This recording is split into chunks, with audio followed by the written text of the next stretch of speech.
28 जुलाई 2026 को supreme court ने असम, राजस्थान, छत्तीसगढ़, बिहार और तेलंगाना से जुड़े स्पेशल एजुकेटर्स के मामलों पर बेहद महत्वपूर्ण आदेश पारित किए हैं। लेकिन सबसे बड़ी और सबसे महत्वपूर्ण टिप्पणी बिहार को लेकर की गई है, जहां सुप्रीम कोर्ट ने आरसीआई योग्यता, रूल 5 और टेट को लेकर ऐसा अवलोकन किया है, जिसका प्रभाव केवल बिहार तक सीमित नहीं रह सकता। आज की इस वीडियो में हम सुप्रीम कोर्ट के आदेश का बिंदुवार समीक्षात्मक विश्लेषण करेंगे। हर राज्य के आदेश को सरल हिंदी में समझेंगे, साथ ही यह भी जानेंगे कि इन आदेशों का उत्तर प्रदेश के स्पेशल एजुकेटर्स पर क्या संभावित प्रभाव पड़ सकता है। इसलिए वीडियो को अंत तक अवश्य देखें, क्योंकि कई महत्वपूर्ण कानूनी बिंदु ऐसे हैं जो पहली बार इस आदेश में स्पष्ट रूप से सामने आए हैं। मैं जितेंद्र दीक्षित, आपका स्वागत है स्पेशल एजुकेटर सारथी परिवार में। अब मैं जिस क्रम में सुनवाई का आदेश आया, उसी क्रम में आदेश का हिंदी रूपांतरण दे रहा हूं। असम का आदेश हिंदी में। कोर्ट का आदेश आपको दिखाना चाहूँगा, जो कि 28 तारीख का है, जिसमें आप देख सकते हैं तेलंगाना, आसाम, राजस्थान, छत्तीसगढ़ और बिहार की सुनवाई हुई है 3 तारीख को। ये कोर्ट का सुनवाई का आदेश है, जो कि यहाँ से प्रारंभ होता है। ये देखिए, यहाँ से उन्होंने ऑर्डर अपने यहाँ पर दिए हुए हैं कि जिस राज्य को सुना गया उनके ऑर्डर यहाँ पर दिए गए हैं, और लास्ट में किन राज्यों को 4 तारीख को सुना जाएगा उसकी भी डेट दी गई है। देखिए, झारखंड, उत्तराखंड, मध्य प्रदेश और दिल्ली को 4 अगस्त को वो सुनेंगे 3 बजे से। तो आइए अब ले चलते हैं अपने ऑर्डर पर कि ऑर्डर क्या क्या सुप्रीम कोर्ट ने किए हुए हैं। तो सबसे पहले हम बात करेंगे असम राज्य की। असम में के लिए कोर्ट ने कहा कि हमने एमिकस क्यूरी श्री मल्होत्रा तथा असम राज्य की ओर से उपस्थित अधिवक्ता श्री निमिषा मेनन की दलीलें सुनी। हमारा ध्यान 6 अप्रैल 2026 के उस शपथ पत्र की ओर दिलाया गया, जिसे असम भवन रेजिडेंट कमिश्नर कार्यालय के विशेष कार्याधिकारी द्वारा दाखिल किया गया था। मतलब 6 अप्रैल 2026 को कोई एक एफिडेविट असम राज्य द्वारा दाखिल किया गया था, उसकी चर्चा हुई है यहाँ पर। तो कोर्ट कहता, हम इस बात पर अपनी अप्रसन्नता व्यक्त करते हैं कि उक्त शपथ पत्र कमिश्नर कार्यालय के कार्याधिकारी द्वारा शपथ पूर्वक दाखिल किया गया है। राज्य में इस न्यायालय के आदेश के पालन में वास्तव में क्या हो रहा, इसकी प्रत्यक्ष जानकारी नहीं दी गई है। मतलब कमिश्नर ने वहां पे अपना एक एफिडेविट दाखिल कर दिया, लेकिन इस मामले में क्या सुनवाई हो रही है राज्य में, इसके बारे में कोई भी जानकारी नहीं दी गई है। हम अपेक्षा करते हैं कि राज्य जो शपथ पत्र इस न्यायालय के निर्देशानुसार असम राज्य द्वारा दाखिल किया जाएगा, वह असम सरकार के शिक्षा विभाग के किसी जिम्मेदार अधिकारी द्वारा शपथ पूर्वक प्रस्तुत किया जाएगा।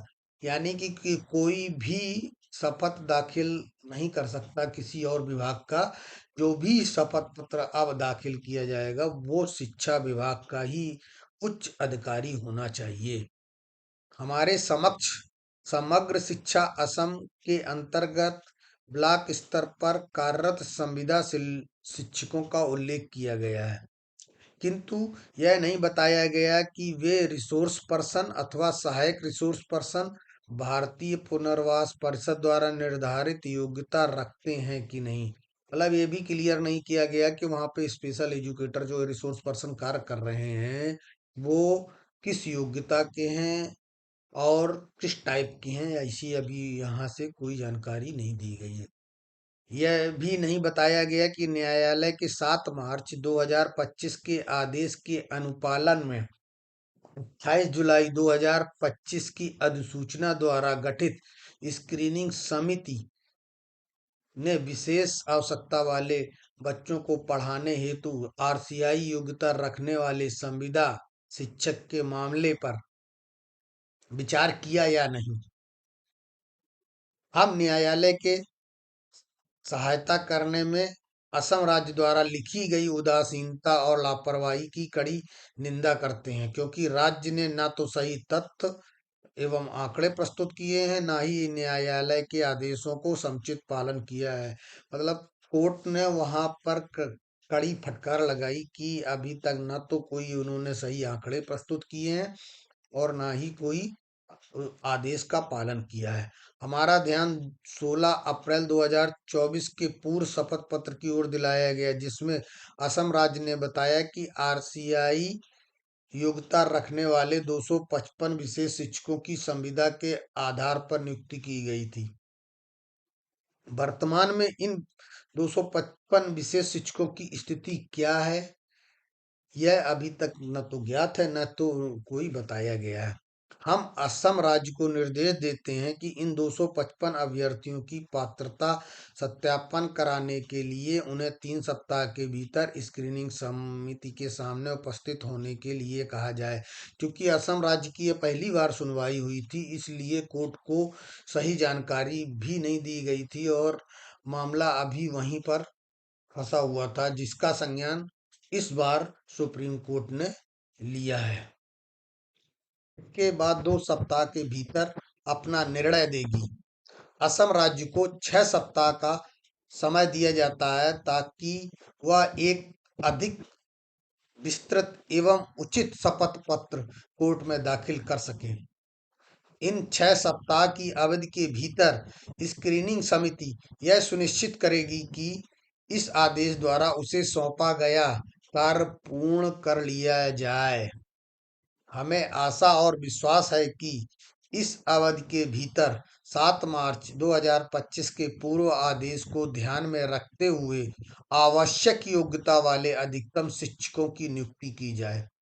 इस पूरी प्रक्रिया का परिणाम उस शपथ पत्र में दर्शाया जाएगा जो उपर्युक्त निर्देशों के अनुसार दाखिल किया जाएगा। ये था असम राज्य के लिए कोर्ट का आदेश। राजस्थान का आदेश हिंदी में। करते हैं राजस्थान सरकार के लिए सुप्रीम कोर्ट ने क्या आदेश दिया है। तो कोर्ट कहता हमें सूचित किया गया है कि राजस्थान सरकार में कुल स्वीकृत पदों की संख्या 4399 है और 29 नवंबर 2025 के शपथ पत्र में पैरा 4 पर कहा गया है कि वर्तमान में 4109 कार्यरत आरसीआई योग्य नियमित रूप से चयनित एवं नियुक्त विशेष शिक्षक राज्य में कार्यरत हैं तथा 290 पद अभी भी रिक्त हैं।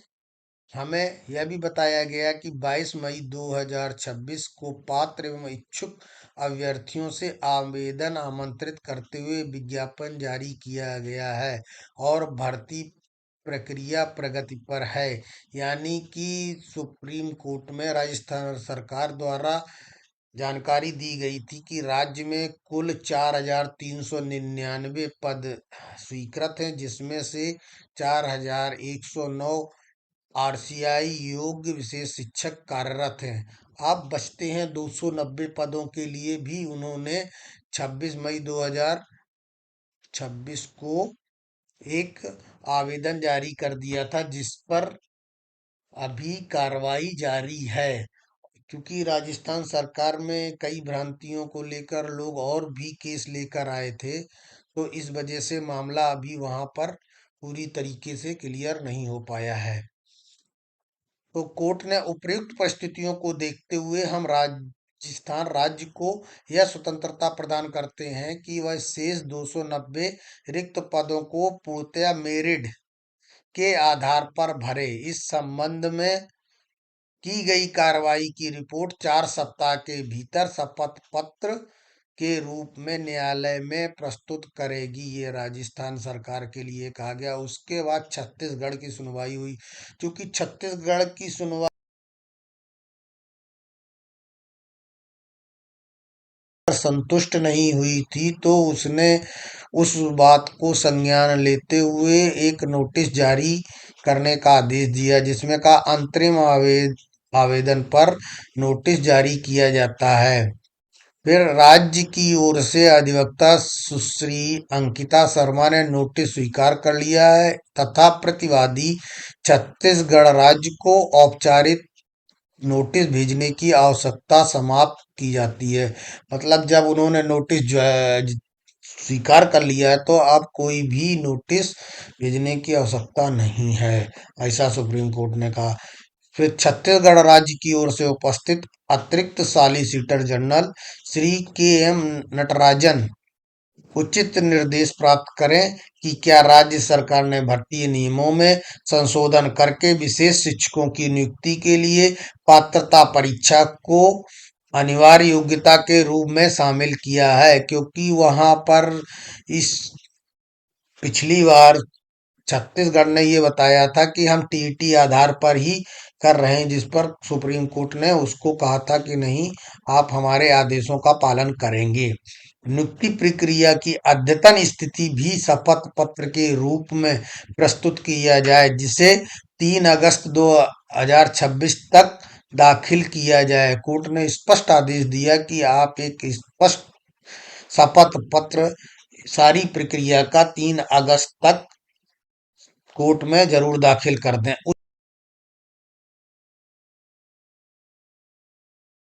बिहार की, जो कि काफी इस बार की सुनवाई का महत्वपूर्ण मुद्दा बनता है। बिहार राज्य की ओर से उपस्थित अधिवक्ता श्री मनीष कुमार ने प्रस्तुत किया कि बिहार राज्य विद्यालय शिक्षक नियुक्ति, स्थानांतरण, अनुशासनिक कार्रवाई एवं सेवा शर्तें नियमावली 2003 के अनुसार टीईटी अनिवार्य योग्यता है तथा यह नियमावली 2 में परिभाषित विशेष विद्यालय शिक्षकों पर भी समान रूप से लागू होती है। यानी कि उन्होंने बताया कि बिहार राज्य ने जो अपनी नियमावली बनाई है उसके अनुसार शिक्षक को टीईटी अनिवार्य योग्यता है। वर्ष 2003 की नियमावली के नियम 5 का अवलोकन करने पर हमें प्रतीत होता है कि विशेष विद्यालय शिक्षक की योग्यता वही है जो भारतीय पुनर्वास परिषद आरसीआई द्वारा निर्धारित किया गया है। यानी कि कोर्ट कहता है कि आपके नियम 5 का अवलोकन करने के उपरांत हमको जानकारी यही मिलती है कि विशेष शिक्षक के लिए कोई अलग से योग्यता आपकी ये नियमावली में निर्धारित नहीं की गई है, वो आरसीआई द्वारा निर्धारित योग्यता को ही माना गया है। अब ये नियम 5 कहाँ से आया, ये आप लोगों को थोड़ा सा दिमाग में आ रहा होगा कि किस नियम 5 की बात कर रहे हैं, तो मैं बताना चाहता हूँ कि सुप्रीम कोर्ट ने जिस रूल 5 का उल्लेख किया वह सीधे आरसीआई, एनसीटी या राष्ट्रीय शिक्षा नीति से नहीं आया। वह बिहार राज्य द्वारा 10 अप्रैल 2023 को बनाई गई Bihar state school teacher appointment, transfer, disciplinary proceeding and service condition rules 2023 का नियम है। मतलब बिहार सरकार ने 10 अप्रैल 2023 को एक नियमावली बनाई थी, उसके अंदर नियम 5 के अंदर दोनों नियामक संस्थाओं का उल्लेख है, जिसमें सामान्य स्कूल शिक्षक की शैक्षणिक एवं प्रशिक्षण योग्यता एनसीटीई द्वारा समय समय पर निर्धारित की जाएगी, ऐसा दर्शाया गया है। और दूसरा दिखाया विशेष विद्यालय शिक्षक स्पेशल स्कूल टीचर की योग्यता आरसीआई के अनुसार ही लागू होगी। यही कारण है कि सुप्रीम कोर्ट ने अपने आदेश में कहा कि स्पेशल स्कूल टीचर की योग्यता आरसीआई के अनुसार निर्धारित है। इसलिए प्रथम दृष्टया बिहार सरकार द्वारा आरसीआई के अतिरिक्त टीईटी की अनिवार्यता बताना 2000 के नियमों से भी मेल नहीं खाता है। ये तो मैंने रूल 5 बताया जो कि बिहार सरकार ने अपनी शिक्षा के लिए बनाया हुआ है। अब आगे चले। कोर्ट कहती है विद्यालय शिक्षक के पद पर नियुक्ति हेतु आवश्यक योग्यता 5 के अनुसार जो दिया गया है उसमें जो परिभाषित किया गया है कि स्पेशल एजुकेटर की योग्यता वही होगी। प्रथम दृष्टया हमारा मत है, कोर्ट कहता है, प्रथम दृष्टया हमारा मत है कि बिहार राज्य द्वारा यह आग्रह करना कि आरसीआई योग्यता के अतिरिक्त संविदा शिक्षकों के पास टीटी योग्यता भी हो और वर्ष 2023 की नियमावली की आवश्यकताओं से परे प्रतीत होता है। मतलब वो कहती है कि वो टीटी योग्यता फिर क्यों होनी चाहिए जब आपके रूल्स में ऐसा कुछ नहीं है। इस पर हम आज ही उपयुक्त आदेश पारित करते हैं। कोर्ट ने नाराज होकर तुरंत राज्य से कहा कि हम आज ही आदेश पारित करते हैं, किंतु कि इन सभी स्पेशल एजुकेटरों को स्थायी किया जाए, ऐसा आदेश देने का विचार बनाया था। किंतु श्री मनीष कुमार के अनुरोध को स्वीकार करते हुए सुनवाई एक सप्ताह के लिए स्थगित करते हैं। उन्होंने मनीष कुमार के अनुरोध को स्वीकार करते हुए एक सप्ताह का समय बिहार राज्य को दिया है। यदि हमें विश्वास दिलाने में सफलता नहीं मिलती है कि 2023 की नियमावली का नियम 5 विशेष विद्यालय शिक्षकों पर लागू होता है, तो हम राज्य सरकार को आरसीआई योग्यता रखने वाले सभी 649 प्लस 5 अभ्यर्थियों की नियुक्ति का पत्र जारी करने का निर्देश देंगे। अगली कार्रवाई के लिए कहा है। यदि बिहार राज्य उचित समझे तो 3 अगस्त 2026 तक एक अतिरिक्त स्थिति रिपोर्ट दाखिल कर सकता है। अगर राज्य 3 अगस्त तक एक स्पष्ट एफिडेविट 3 अगस्त को दाखिल कर सकता है, यही बिहार राज्य के लिए निर्देश दिया गया था। इसके लिए एक नोटिस भी जारी किया गया, जिसे मनीष कुमार ने नोटिस को स्वीकार कर लिया और राज्य सरकार को औपचारिक नोटिस भेजने की आवश्यकता समाप्त की जाती। मतलब उन्होंने तुरंत ही नोटिस को जो दिया गया उसको स्वीकार कर लिया।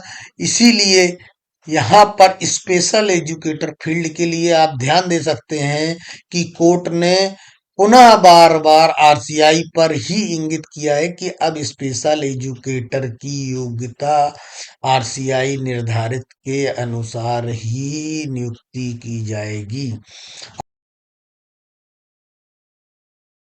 तेलंगाना राज्य के स्पेशल नोटिस जारी, उसको भी एक नोटिस जारी किया गया, क्योंकि उनका भी कोई अभी तक विशेष नोटिस एफिडेविट कोर्ट में दाखिल नहीं हुआ था।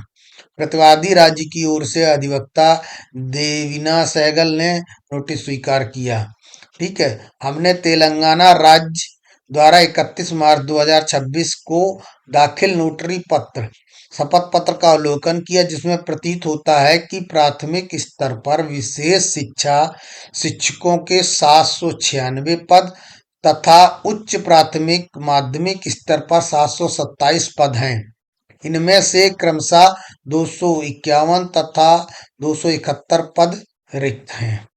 स्वीकृत 796 पद हैं और माध्यमिक में 727 है, जिसमें से प्राथमिक में 251 और माध्यमिक में 261 पद अभी भी रिक्त हैं।